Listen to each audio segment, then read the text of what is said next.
ঈদ মোবারক। পবিত্র ঈদ উল আজহা উপলক্ষে আল্লাহ তাআলা আপনাদের কোরবানি কবুল করুন। গাজা, ইরান সহ সারা দুনিয়ার মজলুম মুসলমানেরা জালেমদের পরাজিত করুক। পরিবার পরিজন, আত্মীয় স্বজন এবং বন্ধুবান্ধবদের সঙ্গে কাটানো এই পবিত্র দিনগুলোতে আপনাদের জীবনে রহমত, বরকত বহুগুণে বর্ধিত হোক। বাংলাদেশের মানুষ ভাগ্যবান কেন জানেন? কারণ আপনি গরু কোরবানি দিতে পারেন প্রকাশ্যে গর্বের সাথে, রাস্তার উপরে, বাড়ির গ্যারেজে, ঈদের সকালে বাঙ্গু সেকুলারদের গায়ে জ্বলুনি ধরায় কোরবানির পশুর রক্তে ভাইসা যায় ঢাকার অলিগলি রাজপথ। সেইটা আপনার অধিকার। কোনো আদালত আপনাকে গ্রেপ্তার করবে না, কোনো প্রতিবেশী হিন্দু রাষ্ট্রবাদী আপনার বাড়িতে আক্রমণ করবে না, কোনো জমিদার আপনার ভিটা পুড়ায় দেবে না, কোনো নিষেধাজ্ঞার কবলে আপনি পড়বেন না। আপনি এটা পারেন। পশ্চিমবঙ্গে আপনার বাঙালি মুসলমান ভাই গরু কোরবানি দিতে পারে না, ভয়ে লুকায়ে সাবধানেও দেয় না। মুর্শিদাবাদ, মালদা, উত্তর 24 পরগনার গ্রামে প্রায় সব কোরবানি হয় বকরি।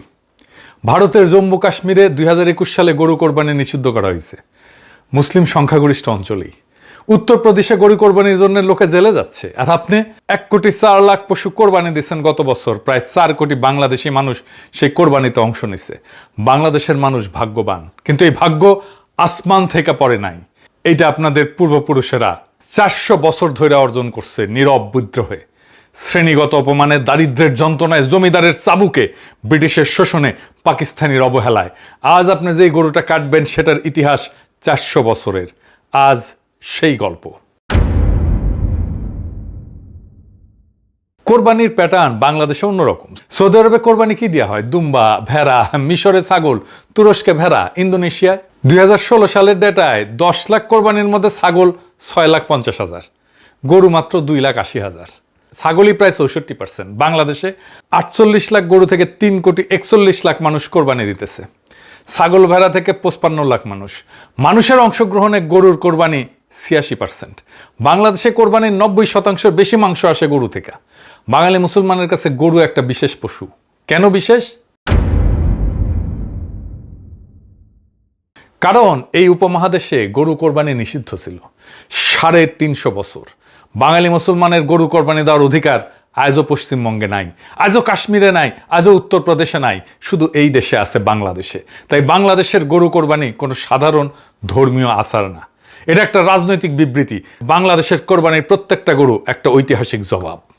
প্রত্যেক বছর কোরবানি ঈদ আসে আর শুরু হয় আমাদের সোকল বাঙ্গু সেকুলারদের আক্রমণ। 2016 সালের কথা মনে আছে, আমি তখন দেশে। কোরবানির পরপর বৃষ্টি হইল, প্রচুর বৃষ্টি। ঢাকায় তো মাশাআল্লাহ রাস্তায় পানি জমার জন্য বৃষ্টি হইতে হয় না, মেঘ করলেই রাস্তায় পানি জমা যায়।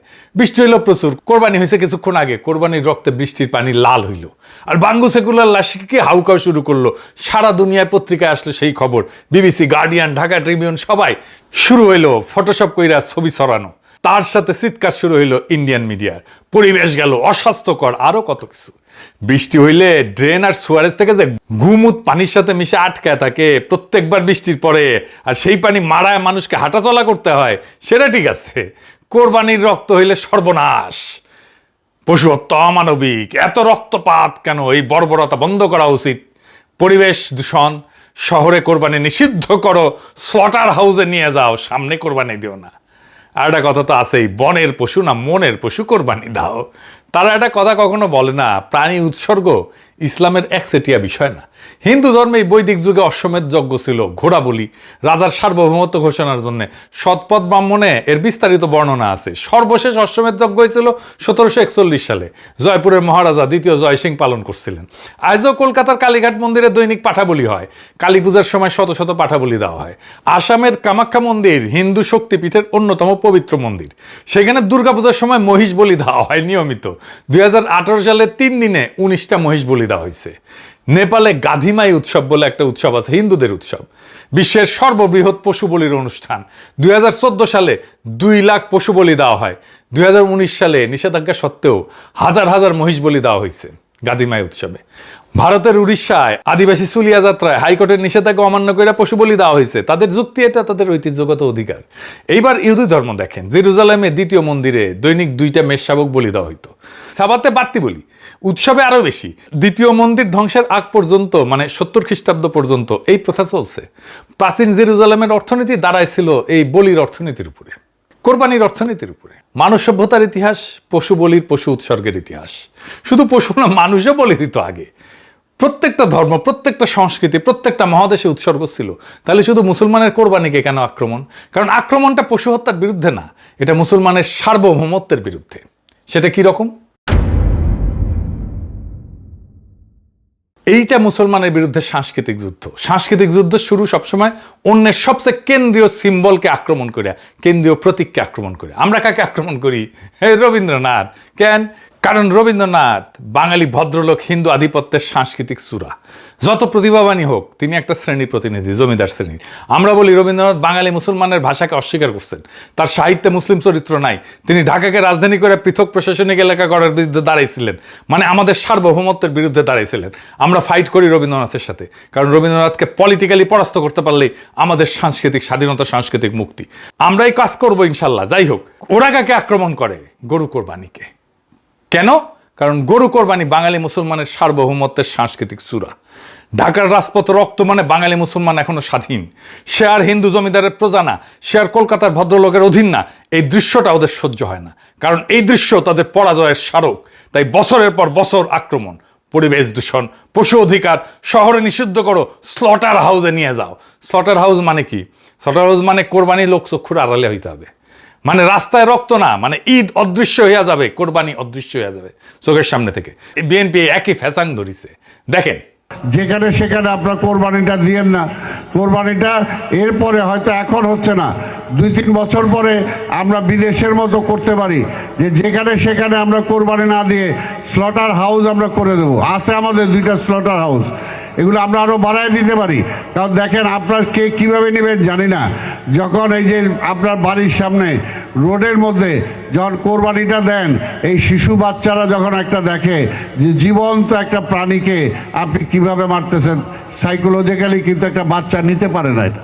দেখেছেন? স্লটার হাউসে নিয়ে যাবে, শিশুদের নাকি খুব সমস্যা হয়। বাবা! আবার দেখেন বিবিসি কি বলে, ঋণ করে নাকি কোরবানি দেওয়া উচিত না। বিবিসি তো মুক্তি হয়ে গেছে, আলহামদুলিল্লাহ। ভারতে ফেস্টিভ্যাল লোন বলে একটা সম্পূর্ণ সংগঠিত আর্থিক বাজার আছে। ব্যাংক আর্থিক প্রতিষ্ঠানগুলো দেওয়ালি, পার্সোনাল লোন, দুর্গাপূজার লোন নামে পণ্য বাজারজাত করে। অর্থাৎ ঋণ করে উৎসব করা ভারতীয় হিন্দু সমাজে শুধু ব্যাপক না, বরং আর্থিক প্রতিষ্ঠানগুলো প্রাতিষ্ঠানিকভাবে উৎসাহিত করতেছে। হিন্দু ধর্মে ঋণ করে ধর্মীয় উৎসব করার শাস্ত্রীয় অবস্থান কি? হিন্দু শাস্ত্রে সামর্থ্যের মধ্যে উৎসব করার নির্দেশ আছে। সামর্থ্যের বাইরে গিয়া কোনো ধর্মে কোনো ধর্মীয় আচার করতে উৎসাহিত করে না। অর্থাৎ ধর্মীয় বিধান অনুযায়ী যদি প্রশ্ন তোলা হয়, হিন্দু ধর্মে ঋণ করে উৎসব করার বৈধতা নিয়ে প্রশ্ন করার শাস্ত্রীয় উপাদান বিদ্যমান আছে। কিন্তু এটা কোনো মেইনস্ট্রিম মিডিয়ার বিতর্কের বিষয় না। বিবিসি কখনো এটা নিয়ে স্টোরি করে নাই। হিন্দুরা সামর্থ্যের বাইরে গিয়া অযৌক্তিক ধর্মীয় ব্যয় করতেছে কিনা এই নৈতিক ফ্রেমে কোনো স্টোরি করে নাই। অথচ একই বিবিসি কোরবানির ক্ষেত্রে ঠিক একই ফ্রেম ব্যবহার করে। আর্থিক সামর্থ্য না থাকার পরেও শুরু করে একটা মরাল জাজমেন্ট উপস্থাপন করে। এটা কোনো ব্যক্তিগত এডিটোরিয়াল বায়াস না, বরং এটা একটা প্যাটার্ন। মুসলিম ধর্মীয় আচরণকে বাই ডিফল্ট র্যাশনালিটি টেস্টের মুখোমুখি দাঁড় করানো হয়। তোমার এই ধর্মের আচারটা যৌক্তিক কিনা, এটা কি স্বাস্থ্যসম্মত, এটা কি যুক্তিযুক্ত, এটা কি অর্থনৈতিকভাবে যৌক্তিক। অথচ হিন্দু বা অন্যান্য ধর্মের এই ধরনের আচরণকে কখনোই মোরাল জাস্টিফিকেশনে বোঝা বহন করতে হয় না।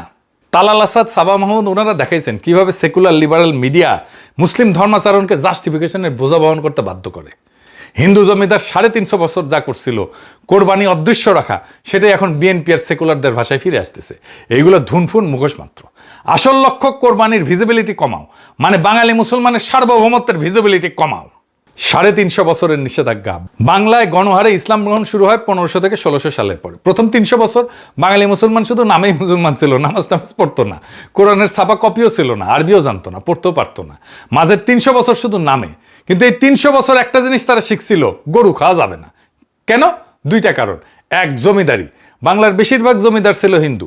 সংখ্যালঘু যে মুসলিম জমিদার ছিল তাদের জায়গাও নগণ্য ছিল। সবচেয়ে বড় যে মুসলিম জমিদার ছিল সৈয়দ নবাব আলী চৌধুরীর জমিদার, তার জমিদারিকে 100 দিয়ে গুণ করলেও নাটোরের রানী ভবানীর জায়গিরের সমান হয় না। হিন্দু জমিদারের এলাকায় গরু জবাইয়ের অলিখিত নিষেধাজ্ঞা ছিল। কেউ চুপি চুপি দিলে শাস্তি, প্রজার ভিটা পুরায় দেওয়া হইতো, জমি কেটে নেওয়া হইতো। 2 নম্বর হচ্ছে দারিদ্র। নতুন যারা মুসলমান হয়েছিল এই ভূখণ্ডে, তা পরিবারগুলো সবাই ছিল দরিদ্র, উঠে আসছিল দলিত সম্প্রদায় থেকে, বৌদ্ধ সম্প্রদায় থেকে। তার হালের গড়ি সম্বল, ওটারে কোরবানি দিলে কৃষিকাজ করবে কেমনে? 80-র দশকের আগেও বাংলাদেশের সাধারণ মানুষ বছরে একটা মুরগি খাইতো কমই, গরু কোরবানি দিবে কেমনে? ফারাজি আন্দোলনের পর প্র্যাকটিসিং মুসলমান হইতে শুরু করলো বাঙালি, কিন্তু গরু কোরবানি এইটা তখনও শুরু হয় নাই। পাকিস্তান হওয়ার আগ পর্যন্ত 350 বছর এই দেশে সত্যিকার অর্থে গরু কোরবানি পালিতই হয় নাই। বাঙালি মুসলমান চিনছিল ঈদ, চিনছিল নামাজ, চিনছিল রোজা, গরু কোরবানিকে চেনে নাই, কারণ চিনতে দেওয়া হয় নাই। এখন একটু পশ্চিমবঙ্গের দিকে তাকান, ওই পারে আজও বাঙালি মুসলমান গরু কোরবানি দিতে পারে না, দেয় না, ভয়ে সংকোচে লুকায়। মুর্শিদাবাদ, মালদা, উত্তর 24 পরগনা গ্রামে গ্রামে মুসলমান বাড়ি আছে, কিন্তু গরু কোরবানি ওইখানে পাবলিক স্পেকটাকল না। প্রায় সব কোরবানি ছাগল, কারণ ওপারে হিন্দু সংখ্যাগরিষ্ঠতা। 300 বছরের নিষেধাজ্ঞা আজও জারি আছে, সেটা আইনি না, সামাজিক, কিন্তু কার্যকর। আর এপারে কোরবানি একটা স্পেকটাকল। দুটেই শহর, একই বাঙালি, একই ভাষা, একই খাবার, একই কালচার, পার্থক্য একটাই, এই পারে সার্বভৌমত্ব আছে, ওই পারে নাই। বাংলাদেশের গরু কোরবানি সার্বভৌমত্বের প্রকাশ। ঢাকার প্রত্যেকটা গরু কোরবানি একটা ঐতিহাসিক জবাব। 350 বছর যে গরু আমরা কাটতে পারি নাই, আজ সেটা পারি, প্রকাশ্যে পারি, গর্বের সঙ্গে পারি। এটাই বাঙালি মুসলমানের সবচেয়ে বড় কালচারাল অ্যাচিভমেন্ট। এটাই 1947-এর সবচেয়ে বড় কংক্রিট অর্জন। ভাষা আন্দোলন, হ্যাঁ অবশ্যই বড় অর্জন, স্বাধীনতা যুদ্ধ অবশ্যই বড় অর্জন, কিন্তু এই দুইটার চাইতো পুরানো একটা যুদ্ধ ছিল বাঙালি মুসলমানের গরু কাটতে পারার যুদ্ধ। সেটা জিতলো 1947-এ, আর সে বিজয়ের উৎসব হইতেছে ঈদ উল আজহা। কিন্তু সমস্যা একটাই, জিতছিল ঠিক, কিন্তু পালন করার সামর্থ্য ছিল না। 1947 থেকে 1990 আমরা অধিকার পাইছি, সামর্থ্য নাই। 1947-এর পর আইনি বাধা গেল, জমিদারি গেল, কিন্তু সামর্থ্য আসতে আরো 50 বছর লাগলো। কারণ 550 বছর হিন্দু কায়স্থ ক্ষত্রিয়ের কাছে মার খাইছে মুসলমানেরা, 200 বছর ব্রিটিশের গোলামি করছে, তারপরে 2 যুগ পাকিস্তানি শোষণ। এই 800 বছরের ঘা এক প্রজন্মে তো শুকায় না। অর্থনৈতিক ঘা শুকাইতে আরো 20 বছর। 1990 সাল পর্যন্ত শোষিত বাঙালি গরু কোরবানি দেওয়ার সামর্থ্য অর্জন করতে পারে নাই। গরু কোরবানি ছিল শুধু ঢাকা শহরে বড় ব্যবসায়ী, আমলা, উচ্চবিত্তদের, শহরে এলিটদের জন্য। গ্রামের শরিকি বা একান্নবর্তী পদ্ধতি ছাড়া গরু কোরবানি দেওয়াই যেত না। অধিকার পাইছি, সামর্থ্য পাই নাই। বিজয় পাইছি, উদযাপন করতে পারি নাই। 1990 থেকে 2018 মধ্যবিত্তের উত্থান হলো। 1990-এর পর বাংলাদেশে প্রথমবার সত্যিকারের একটা মধ্যবিত্ত শ্রেণী জন্মাইল। মধ্যবিত্ত বাড়ার সাথে সাথে গরু কোরবানিও বাড়লো। 1990 থেকে 2018, 28 বছরে এই দেশের সাধারণ মানুষ প্রথমবার গরু কোরবানি সত্যিকার অর্থে দিতে শুরু করলো। প্রথমবার 350 বছরের নিষেধাজ্ঞা বিজয় উদযাপন হইল। বিবিএস এর জরিপ বলে 2016 সালে দৈনিক মাথাপিছু মাংস খাইতাম আমরা 25.4 গ্রাম, 2022 এটা দাঁড়াইলো 40 গ্রাম, 6 বছরে প্রায় অর্ধেক বৃদ্ধি হইল। এই দেশের ইতিহাসে প্রথমবার গরু কোরবানির গণতন্ত্রায়ন হইতে শুরু করছিল। ঠিক তখনই একটা ধাক্কা আসলো, কই থেকে? দিল্লি থেকে। কিভাবে? মোদী সরকার 2014-তে ক্ষমতায় আসলো ইন্ডিয়ায়, বিএসএফ কে নির্দেশ দিল সীমান্তে গরু চলাচল বন্ধ করতে হবে। 2014 সালে ডিসেম্বরে স্বরাষ্ট্রমন্ত্রী রাজনাথ সিং প্রকাশ্যে বিএসএফ কে ধন্যবাদ দিল। কিন্তু এই হামলার একটা চমৎকার দিক আছে। বাংলাদেশে 2020 সালে কোরবানির পশু উৎপাদনে স্বয়ং সম্পূর্ণ হয়ে গেল, মার্শাল্লাহ। কিন্তু না, মোদী তার সব কার্ড তখনও খেলে নাই। ভারত থেকে গরু আসা বন্ধ ছিল, এটা প্রথম ধাপ ছিল। মোদীর কৌশল ছিল ট্রিপল লেয়ার, 3টা লেয়ারে। দ্বিতীয় ধাপ ছিল গোখাদ্যের সাপ্লাই চেন। বাংলাদেশে পশু খাদ্যের 60% কাঁচামাল আমদানি করতে হয়, প্রধানত ভুট্টা, সোয়াবিন। এই কাঁচামালের একটা প্রধান সাপ্লায়ার হয়েছে ভারত। 2021 সালে কি হইল? ভারতের নিজের দেশে সোয়াবিনের দামে বিস্ফোরণ হইল। ভারত হঠাৎ সোয়াবিন মিলের রপ্তানি কমায় দিল। বাংলাদেশের ফিড ইন্ডাস্ট্রি সংকটে পড়লো, দাম 40% বেড়ে গেল। উল্টা ভারতীয় কোম্পানিগুলো বাংলাদেশ থেকে সোয়াবিন মিল কিনতে শুরু করলো। বাংলাদেশে সোয়াবিন রপ্তানি করলে আমাদের গবাদি পশুর খাদ্য পাবে না তো? এটা আমাদের রাজনৈতিক নেতাদের মাথায় আসে নাই। তৃতীয় ধাপ কি হলো? 2024 সালে ভুট্টার সাপ্লাই এটাও কমাই দিল। কেন? ভারত বললেন নিজের দেশে তারা মদ বানাবে ভুট্টা থেকে। মদ বানানোর জন্য ওরা ভুট্টা ব্যবহার শুরু করলো। বাড়াচ্ছে কিনা কে জানে। বাংলাদেশের রপ্তানি কমাই দিছে। ফলাফল 2023 সালে ডিসেম্বরে বাংলাদেশের ক্যাটেল ফিডের দাম টন প্রতি 66,000 টাকা পৌঁছাইলো। 1 বছরে 20% বৃদ্ধি হইল। মোদির কৌশল কি দাঁড়াইলো? এক হাতে গরু আমদানি বন্ধ, আর এক হাতে গরু পালনের কাঁচামালের কন্ট্রোল। 2 হাত দিয়া বাঙালি মুসলমানের গরু কোরবানির দুর্বল করা। হিন্দু জমিদার আমলে যেটা ছিল অলিখিত নিষেধাজ্ঞা, সেটা আজকে আধুনিক রূপে আসছে। সরাসরি নিষেধাজ্ঞা না, সাপ্লাই চেনকে অস্ত্র বানায় ফেলছে। মোদি বুঝছিল গরু কোরবানি বন্ধ করতে হইলে সরাসরি নিষেধাজ্ঞা দিতে হবে না, শুধু কাঁচামাল আটকাইলেই হবে। এর ফলে কি হইল? কোরবানির পশু কমতেছে। প্রত্যেক বছর গরু কোরবানি কমতেছে, সংখ্যায় কমতেছে। হ্যাঁ, বাংলাদেশে কমতেছে। এই বছর তো খামারিরা গরু নিয়ে ফিরে গেছে, লোকসান এখন গরু পালা। 4 বছরে গোখাদ্যের দাম বাড়ছে দ্বিগুণ। দফায় দফায় দাম বাড়ছে।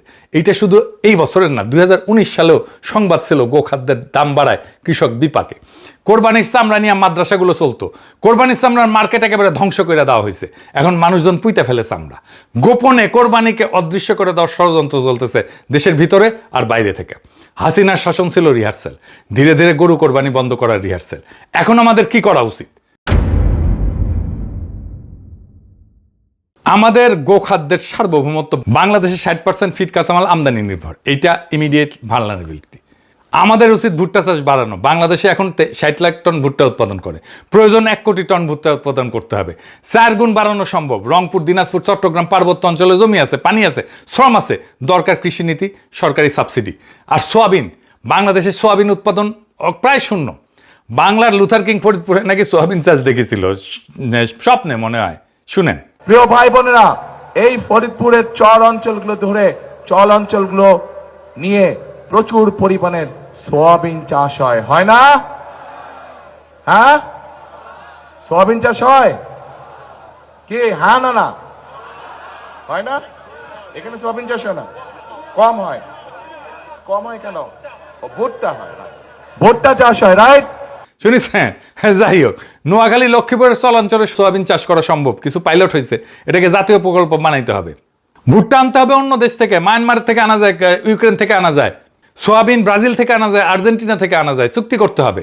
আর কি, গবাদি পশুপালনে বিপ্লব করতে হবে। ব্রাজিল মাত্র 20 বছরে বিশ্বের শীর্ষ গরুর মাংস রপ্তানিকারক হয়েছে। আমরা সেটা 10 বছরে করতে পারি যদি জেনুইনলি চাই। গ্রাম পর্যায়ে ভেটেরিনারি সেবা দুর্বল, প্রত্যেকটা ইউনিয়নে ভেটেরিনারি ক্লিনিক করতে হবে। জেনেটিক ইমপ্রুভমেন্ট করতে হবে, স্থানীয় ক্রসব্রিড করতে হবে, ডেভেলপ করতে হবে। এখন আমরা ভারতীয় আর পশ্চিমা ব্রিডের উপরে প্রচুর নির্ভরশীল। প্রচুর ভেটেরিনারি সার্জন বানাইতে হবে আমাদের। আর কোরবানিকে ইউনেস্কো হেরিটেজ বানাইতে হবে। ওরা মঙ্গল শোভাযাত্রাকে ইউনেস্কো হেরিটেজ বানাইছে, আমাদের গরু কোরবানিকে কালচারাল হেরিটেজ বানাইতে হবে। পুরান ঢাকা, সিলেট, চট্টগ্রামের গোস্ত রান্নার ঐতিহ্যকে কালচারাল হেরিটেজ বানাইতে হবে। কালা ভুনা সহ সব বিফের রেসিপি, এগুলোকে হেরিটেজ বানাইতে হবে। কুকিং স্কুল করতে হবে গরুর মাংসের জন্য, রেসিপি বই করতে হবে, ইউটিউব কন্টেন্ট করতে হবে। বাঙালি মুসলমানের নিজস্ব মাংসের ঐতিহ্য, এটা গর্বের বিষয়, আমাদেরকে এটা সেলিব্রেট করতে হবে। বিফ অনলি রেস্টুরেন্ট বানাইতে হবে সারা শহরে। বাংলাদেশের মানুষ ভাগ্যবান, কিন্তু ভাগ্য চিরস্থায়ী না। 400 বছর লাগছে এই ভাগ্য অর্জন করতে, হারাইতে 4 বছর লাগবে। মোদি গরু আটকায় দিতে চায়, হাসিনার লুটাররা পকেট খালি করছে, আমাদের অর্থনীতি ধ্বংস করে দিছে, সেকুলাররা স্লটার হাউসে পাঠাইতে চায় কোরবানিকে। বিএনপি ফ্যাসাং ধরিছে, বিবিসি মুফতি হয়েছে। 4টা ফ্রন্টে 4টাতেই লড়তে হবে। গো খাদ্যে স্বনির্ভরতা আনতে হবে, গবাদি পশু পালনে বিপ্লব করতে হবে, কোরবানিকে কালচারাল হেরিটেজ বানাইতে হবে। আর সাংস্কৃতিক যুদ্ধে রবীন্দ্রনাথ থেকে গোমাতা পর্যন্ত ওদের সব সিম্বলগুলোকে চ্যালেঞ্জ করতে হবে। এই 4টা কাজ যদি আমরা না করি, আমাকে এমনি 4 বছরে আমাদের ভাগ্য কেড়ে নেওয়া হবে। আজ যে গরুটা কাটবেন সেটা শুধু আল্লাহর কাছে কোরবানি না, সেটা 400 বছরের পূর্বপুরুষদের নীরব বিদ্রোহের চূড়ান্ত পরিণতি। ঢাকার রাস্তায় যে রক্ত গড়াইতেছে সেইটা শুধু পশুর রক্ত না, সেটা 350 বছরের নিষেধাজ্ঞা ভাঙার বিজয় গাথা। বাংলাদেশের মানুষ ভাগ্যবান, এই ভাগ্য রক্ষা করেন। এই ভাগ্য রক্ষা করার তৌফিক যেন খোদা তাআলা আমাদেরকে দেন। ইনকিলাব জিন্দাবাদ।